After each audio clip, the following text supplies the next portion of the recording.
Hi வணக்கம். Explore with VGP அடுத்த பதிவுக்காக வந்திருக்கேன். இப்போ நான் இருக்கிறது பார்த்தீங்கன்னா சீர்காழியில் வந்து நம்ம பாரம்பரிய கலைகள் சிலம்பம், குத்துவரிசை, வளரி இதெல்லாம் வந்து கற்றுக் கொடுத்துருக்காங்க. எல்லாம் சின்ன சின்ன பசங்க, இப்போ ஆம்பளை பசங்க பொம்பளை பசங்க 2 பேருமே வந்துட்டு இருக்காங்க. இப்போ ஒரு ஆசான் ஒருத்தர் கற்றுக் கொடுத்துட்ருக்காரு, விமல்னு சொல்லிட்டு. ஸோ ஸ்பெஷலான ஒரு பிளேஸு, ஸ்பெஷலான ஒரு பர்சனு. ஸோ அதான் உள்ளே போய் பார்க்க போகிறோம்.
இப்போ நம்ம மாணவர்கள் வந்து எல்லாமே சேர்ந்து நின்று காலையில் வந்தோடனே பயிற்சி பண்ணுறதை பார்த்துருப்பீங்க.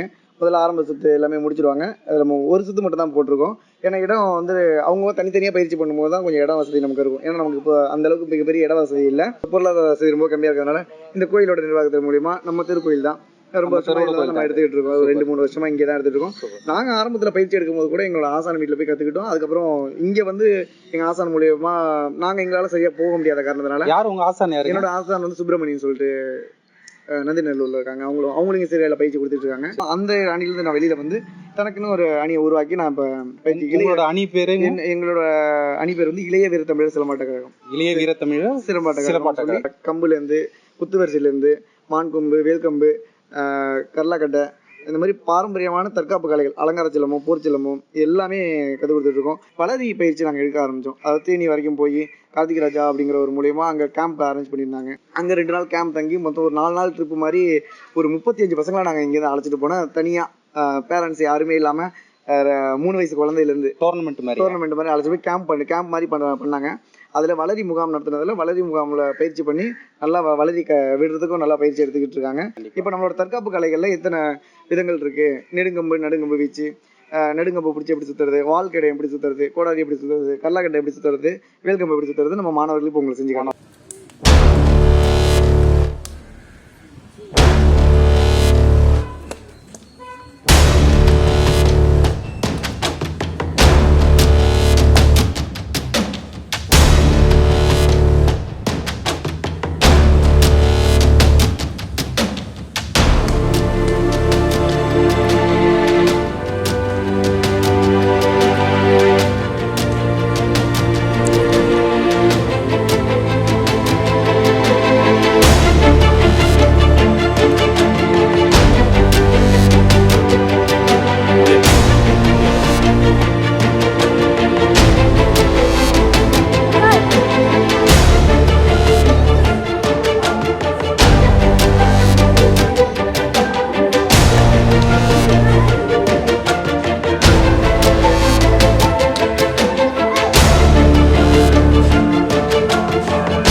என்ன பண்ண போறீங்க இப்போ நீங்க?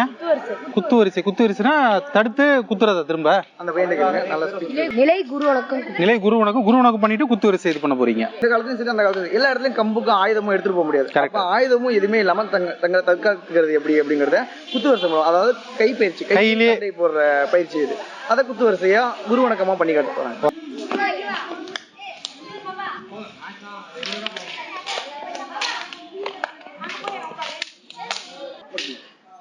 எவ்வளவு பெரிய உடம்பா இருந்தாலும் அசால்ட்டா அதை கையாளலாம்.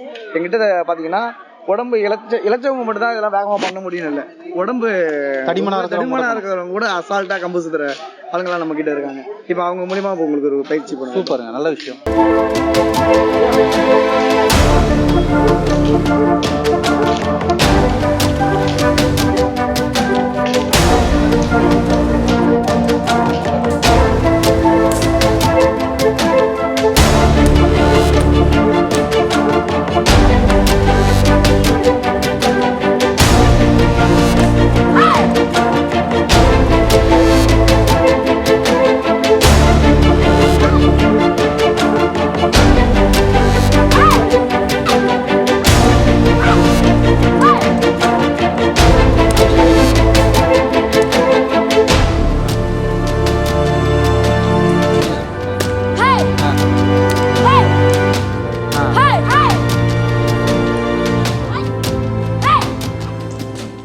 பெற்றவங்க பண்ற முதல் தப்பு என்னன்னு பாத்தீங்கன்னா செல்போனை கையில கொடுத்துறது. ஏன்னா அவங்களோட வேலையை பார்க்கணுங்கிறதுக்காக பசங்க கூட பேசுறது கூட இப்ப நேரம் இல்லை. ஓடி விளையாட விடணும் பசங்களை. அந்த காலத்துல நம்ம எங்க வீட்டுல எல்லாம் சாப்பிட வைக்கும் போது நம்ம செட்டுனாலே அப்படிதான் இருக்கும். ரோட்ல பசங்க விளையாடுவாங்க, பசங்களை காமிச்சா பசங்க விளையாடுறத காமிச்சு நமக்கு சாப்பாடு ஊட்டிருப்பாங்க. இன்னொன்னு சாப்பாடு ஊட்டும் போதும் போய் அதை போய் ஓடிட்டு வா அப்பா ஒரு வாய் வாங்கி அப்படின்னு விளையாட விட்டு சாப்பிட்ற உணவும் உடனே செரிக்கிறதுக்கான வேலை இருந்துச்சு. ஆனா இன்னைக்கு அப்படி இல்லவே இல்லை. உடற்பயிற்சிங்கிறது சுத்தமா இல்லவே. சாதாரண ஓடி பிடிச்சி பக்கத்து வீட்டு இப்ப என்ன நினைச்சுக்கிறாங்க பெற்றவங்க, பிள்ளைங்களோட போய் சேர்ந்தாலே கெட்டு போயிடுவான் அப்படின்னு நினைக்கிறாங்க. அது மிகப்பெரிய ஒரு தப்பு. அப்படின்னா நம்மளும் தானே கெட்டு போயிருக்கணும். மற்ற எவ்வளவோ கேம்ஸ், கிரிக்கெட்டு அப்படின்னு கூட போவாங்க. நம்மளோட பாரம்பரிய கலையோட அருமை தெரிஞ்சு இத்தனை மாணவர்களை கொண்டு வந்து விட்டதுக்கு முதல்ல பெற்றோர்களுக்கு முதல்ல நன்றி. எத்தனை வயசுல இருந்து இப்ப ஆரம்பிக்கும்? எங்கிட்ட 2.5 வயசுல இருந்தே இருக்காங்க. 2.5 3 வயசு. அந்த பையன் எல்லாம் பாத்தீங்கன்னா 2.5 வயசு. முடியா பேர் என்ன? பேர் சொல்லுவா. ரித்திஷ்காவா?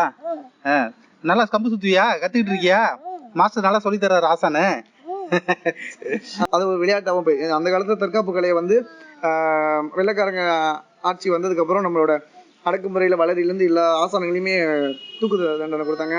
அந்த உலோகங்கள் எல்லாத்தையுமே அழிச்சாங்க.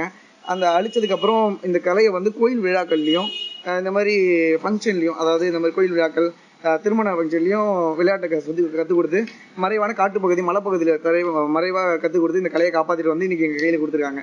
இன்னைக்கு எங்களை மாதிரி ஆளுங்கெல்லாம் நாங்க இன்னைக்கு அந்த கலையை வந்து நாங்க கொண்டு போயிட்டு இருக்கோம். ரொம்ப நல்ல விஷயம். இதை கத்துக்கிட்டு நம்ம அடுத்த சந்ததியருக்கு வந்து நீங்க கடத்திக்கிட்டு இருக்கீங்க. ரொம்ப தவறா எடுத்துக்கிட்டீங்க. ஒரே ஒரு கேள்வி கேட்கிறேன். இது வந்து ஒரு தன்னம்பிக்கை ஒரு மனிதரா தான் உங்களை நான் பாக்குறேன். ஏன்னா கேட்கலாமா? இது எப்படி இது மட்டும் 4 வருஷத்துக்கு முன்னாடி ஒரு மின்சார விபத்துல தான் எனக்கு இந்த மாதிரி ஆச்சு. அதுக்கு முன்னாடி நான் சிலம்ப பயிற்சியில தான் இருந்தேன். நான் அதுக்கு முன்னாடி நார்மலா இருந்திருந்தேன்னா எனக்கு இந்த அளவுக்கு ஒரு மனதைரியம் வந்திருக்காரு. நான் சிலம்பத்துல இருந்த உடனே இது பண்ணாலும் என்ன, நமக்கு ஒரு தற்காப்பு கலை தெரியும். நம்ம தற்காத்துக்கிறதுக்கே இந்த கலை இருக்கும்போது மற்றவங்களையும் தற்காக்கிறதுக்கு நம்ம புரிஞ்சுக்கிறவங்க புரிஞ்சுக்கிட்டும், புரியாதவங்க அதை பத்தி நம்ம கவலை இல்லை. நம்ம சொல்லி கொடுப்போம். அதை அவங்க கத்துக்கணும்னு விருப்பம் தான் வரட்டும் அப்படிங்கிறதுனால நான் முயற்சியோட இறங்கினேன். பல போட்டிகளில், தனி போட்டியில் போய் நான் கலந்துக்கிட்டு என் மாஸ்டர் கூட இருக்கும்போது போட்டிகள்லாம் போய் கலந்துக்கிட்டு வெற்றி பெற்றேன். அதுக்கப்புறம் பசங்களுக்கு பயிற்சி கொடுக்க ஆரம்பிச்சு இன்னைக்கு அவங்களையும் ஜெயிக்க வச்சிருக்கேன்.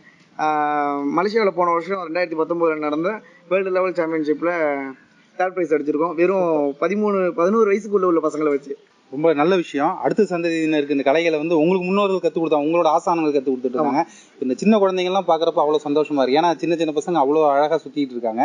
உண்மையிலே நீங்கள் பண்ணுறது வந்து நான் சேவன்கிற மாரி தான் சொல்லுவேன். ஏன்னா நம்மளுடைய கலைகள், பாரம்பரிய கலைகள் நிறைய அழிஞ்சிருச்சு, புதுசாக நிறைய வந்துருச்சு. அதை நீங்கள் அடுத்த சந்ததியர் கடத்திட்டு இருக்கீங்க. ஏன்னா ஆம்பளை பசங்க, பொம்பளை பசங்க எல்லாமே கற்றுக்கிட்டு இருக்காங்க. அந்த ஒரு ஆண் இந்த பெண்ணை எதிர்த்து சண்டை போடுறோம், இந்த சண்டை போடுற ஆணை எதிர்த்து சண்டை போட போறாங்க. அவங்க கையில் ஆயுதம் இருக்கும். அந்த ஆயுதத்தை இவங்க பிடுங்கி இவங்களை திரும்ப தாக்க போறாங்க. சூப்பர், நல்ல விஷயம்.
ரொம்ப அருமையா இருந்துச்சு. ஸோ இப்போ எனக்கு என்னன்னா ஆக்சுவலா வந்து இப்போ நம்ம நாட்டில் வந்து பாத்தீங்கன்னா பெண்களுக்கு வந்து ரொம்ப பாதுகாப்பு ரொம்ப கம்மியா தான் இருக்கு. ஸோ அவங்க வெளில போறப்பையும் பசங்களால நிறைய பிரச்சனைகளை சந்திக்கிறாங்க. இப்போ அவங்களுக்கு இந்த மாதிரி இப்போ இது பண்றப்ப ரொம்ப சிம்பிளா ஏதாவது டெக்னிக்ஸ் எல்லாம் இருக்கா? சும்மா சின்னதா அதை தற்காத்துட்டு வர மாதிரி அந்த மாதிரி இருக்கலாம். இப்ப இவங்க இப்ப நடந்து போறாங்கன்னு வச்சுக்கோங்களேன், டக்குன்னு இது ஒரு வழிப்பறியோ இல்ல ஒரு பிரச்சனை பண்ணி முதல்ல பெண்கள் நம்ம பிடிக்கக்கூடிய இடம் முடிய பிடிப்பாங்க, இல்ல ஷாலை பிடிப்பாங்க, இல்ல கையில உள்ள ஹேண்ட்பேக்கை பிடிப்பாங்க.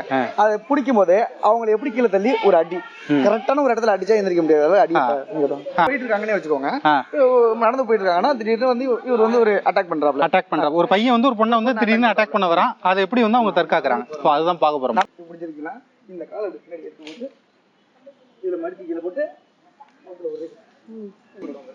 முடிய பிடிச்சிருக்காப்ல, ஓகே, இந்த காலத்துக்கு பின்னாடி போடு, இந்த கையை உள்ள விடு, இப்ப பெறட்டும்.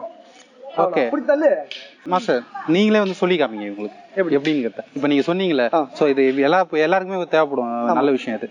சோ ஒருத்தன் வந்து ஒரு இந்த மாதிரி அட்டாக் பண்ண வரான் கேர்ள்ஸ், அப்ப வந்து அந்த தற்காக்கிறது, ஏன்னா சிலம்பம் நிறைய பேர்லாம் கூட கத்துருந்துருக்கு வாய்ப்பு கிடையாது. சோ அதை வந்து சடனா அவங்க வந்து அவங்கள்ட்ட இருந்து மீண்டு வரதுக்கு என்ன பண்ணலாம், அதுக்கு நீங்க வந்து ஒரு இது செஞ்சு போறாங்களா அவங்க செயினோ இருக்கிறது. ஆமா ஆமா, செயினை இப்படி பிடிக்கிறாங்கன்னு சரிங்க, டக்குனே உடனே உருடானி உங்க இந்த கண்ணத்துல இந்த கையால அடிக்க வராங்க. சூப்பர், அந்த கையில அடிமா எப்படி அடிக்க வராங்க இல்ல, ஃபர்ஸ்ட் எப்பவுமே இந்த கையில பிடிச்சா அங்கே எட்டி பிடிக்க முடியும், பிடிச்சா இப்படி தானே அடிக்க வர முடியும். அந்த மாதிரி பிடிக்கிறாங்கன்னு வச்சுக்கோங்களேன், அந்த மாதிரி பிடிக்கும் போது இந்த கையை இப்படி பிடிச்சிருவேன். ஓகே, இப்படி பிடிச்சிருவேன், அவங்கள பிடிச்சி கீழே ட்ரை பண்றேன்னு வச்சுக்கோங்களேன். அப்படியே அவங்க நான் என்ன அட்டாக் பண்ற மாதிரி நான் ஒரு சோ நீங்க இப்படி பேலன்ஸ் பண்றப்ப ஃபுல்லா பவர் போயிடுமா உங்களுக்கு? எதிராளியோட முக்கியமான ஒரு விஷயமே என்னன்னு பாத்தீங்கன்னா அவனோட குறிக்கலை ஃபுல்லா அடிக்கணும் அப்படின்னா அப்படிதான் இருக்கும். அவனோட வேகத்தை வந்து இப்ப அந்த பொண்ணு என்ன அடிச்சிட போகுது அப்படின்னா அவங்களோட பலத்தை முழுசா கொடுப்பாங்க. நம்மளோட வேலை என்னன்னா அவங்களோட பலத்தை நம்ம பயன்படுத்திக்கணும். அதுதான் ஒரு தற்காப்பு கலையில உள்ள ஒரு முக்கியமான ஒரு விஷயமே. நம்ம ரொம்ப பெருசா இல்ல, வறுமை மாதிரி ரொம்ப பெரிய ஆயுதத்தை கொண்டு வரவன கூட சின்ன ஒரு இதுல நரம்ப சுட்டி விட்டா அவங்க சைலண்ட் இருந்து போறாங்களே, அந்த மாதிரிதான் சிலம்பாசனங்கள் மேக்சிமம் எல்லாருமே பண்றது எல்லாமே புத்துவரிசை பண்றவங்க எல்லாமே அதுலயே வருமங்கள் கலந்துதான் வரும். வருமங்களும் கலந்துதான் இருக்கும் சிலம்பத்திலையும். இதுவே ஒரு புடி தானே. இப்போ உங்க இப்ப அலையிறாங்கன்னா அடிங்க, நானே பண்றேன். இப்ப இந்த கையில அடிங்க, இந்த கையில அடிக்கிறீங்க, இதை தடுத்து இதுல வாங்கி இந்த கையில பண்ணலாம், உங்களுக்கு வலிக்கும். ஆமா வலிக்குது, இந்த ரிஸ்ட் வந்து வலிக்குது. இப்ப நீங்க அந்த கையில அறைய வரீங்கன்னா இழுத்துனா அப்படி அது வலி அடிக்க வரீங்கன்னா இப்ப நீங்க மேல உள்ள கோவத்துல நீங்க அடிக்கதான் வருவீங்க. அப்பதான் இந்த கட்டை நம்ம கரெக்டா கட்டணும்னா அந்த சுருக்குன்னு ஒரு வலி, இந்த நரம்புல வலி ஏறும். அந்த வலி இருக்கும்போது பிடிச்சி அவங்களுக்கு கவுத்தணும். அப்ப ஃபுல்லாவே இந்த ரிஸ்ட் இந்த நரம்பு இதுலதான் அவங்களை அதிகபட்சம் பிடிச்சது இந்த ரெண்டு விரல் தான். இதுதான் பிடிக்கிறீங்க. அதான் நீங்க திருப்புறப்ப இங்க எனக்கு பயங்கர பெயின் இருக்கு, இங்க பெயின் இருக்கும். இன்னும் இழுத்து பண்ணனா இங்கெல்லாம் வரைக்கும் இன்னும் நிறைய புடி வரிசைகள் இருக்கு, இன்னும் நிறைய. இப்ப இந்த பாப்பா அப்படி அடிக்கிறான்னு இந்த கையில அடிக்கிறான்னா தடுத்து தூக்கி போட்டு அழுத்துறோம்னா ஓகே, ஒரே புடிதான். அவங்கள இந்த கையால நம்ம பிடிக்கணும். நான் கையால பிடிக்கவே இல்லை, அதுக்குள்ளேயே அவங்களை நான் புரியுது. ஆக்சுவலி இந்த கையில பிடிச்சி இந்த கையை இப்படி திருப்பிடணும். இந்த எலும்பு இருக்குல்ல, இந்த எலும்பை கொண்டு போய் இதுல வைக்கணும். அழுத்தணும்னா இந்த வலிக்கும். இன்னும் வலிக்கணும்னா நம்ம எலும்பு இருக்கு பாருங்க, இந்த எலும்பு அப்படி ஆட்டணும்னு வச்சுக்கோங்க, பின்னு இவங்களை கவுக்கணும்னா காலை கவுக்கணும். அவ்வளவுதான். Super super super. இப்ப உங்களுக்கே செஞ்சு காட்டுறேன். இப்ப நீங்க ஒரு கத்தியே அடிக்க வரீங்கன்னு வச்சுக்கோங்களேன். ஃபர்ஸ்ட் நான் கையை புடிச்சிட்டு இந்த கையை இருக்கு பாருங்க, தூக்கி இந்த வரும்புக்கு நேரம் இதுல போட்டுருங்க. ஓகே ஓகே, இதுல போட்டு இப்படி அழுத்து. இதுலயே உங்களுக்கு வலி தெரியும். இன்னும் கொஞ்சம் வலி கொடுத்து அப்பா ஏறுதுங்களா? ஆமா, நான் உங்களை கீழே கவுக்கணும்னா காலை வச்சீங்கன்னா கீழே விழுந்துரும். அப்படியே ஒரு நெஞ்சில ஒரு குத்து இன்னும் நிறைய இருக்கு. இதுவே பெயினா இருக்கு.